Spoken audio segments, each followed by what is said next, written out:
I want to talk about the blind areas around the car.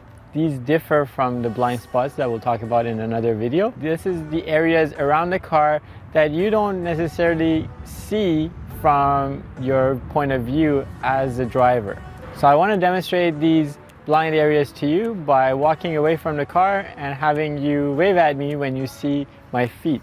So I'll start with the front of the vehicle and I'm gonna walk away from the car. Just wave at me when you see my feet.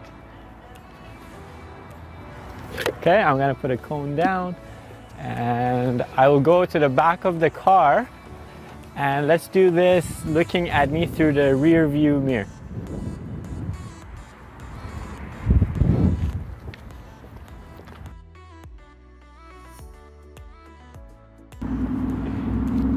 Okay, I will put a cone down here and let's run back to the car. And let's do the same thing on the right hand side here.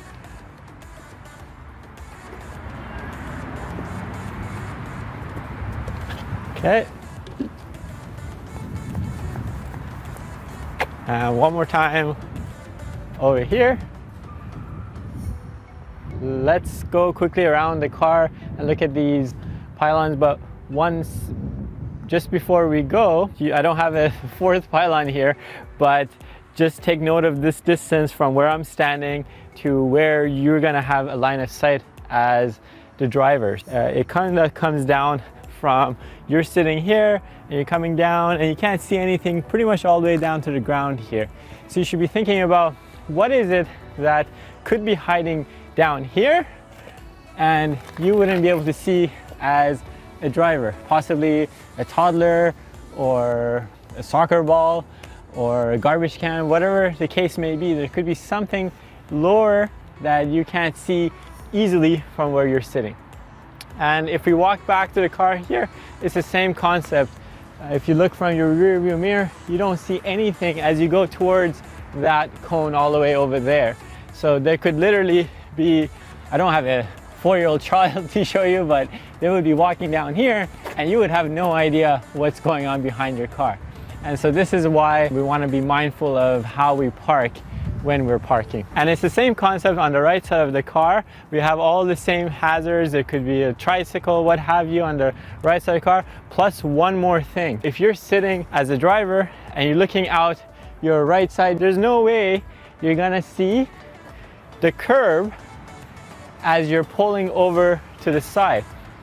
So we need to have a better way of figuring out how close can we get to this curb, because if you're just looking out here and the curb is down here, you're not going to be able to see it out of this window. And let's follow me to the cone in the front. I want you to remember this distance from this cone to the car. This is the bare minimum distance I want you to stop from another car.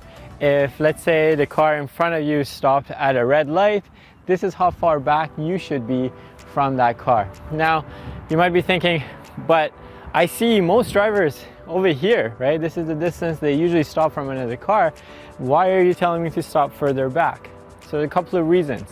One is, if you've left yourself this much room, as you're sitting there, let's say you're the last car in a bunch of cars waiting at a red light, and you notice in your rear view mirror that the car behind you is not stopping, well, you've left yourself some room to quickly go around this car that's parked in or stopped in front of you if it's safe to do a lane change.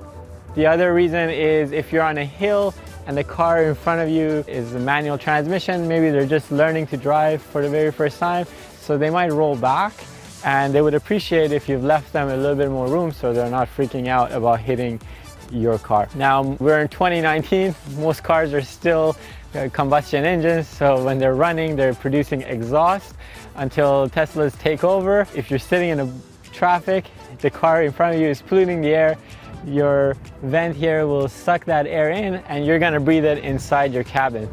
So there's really no point being that close, even though this is what you see happening on the roads every single day. Now, if you do see someone right about the rear end you, but they're just coming up short, so they're braking, but they're gonna be short, well, you've left yourself a little bit of room to kind of maybe pull forward and merely miss that accident, if at all possible.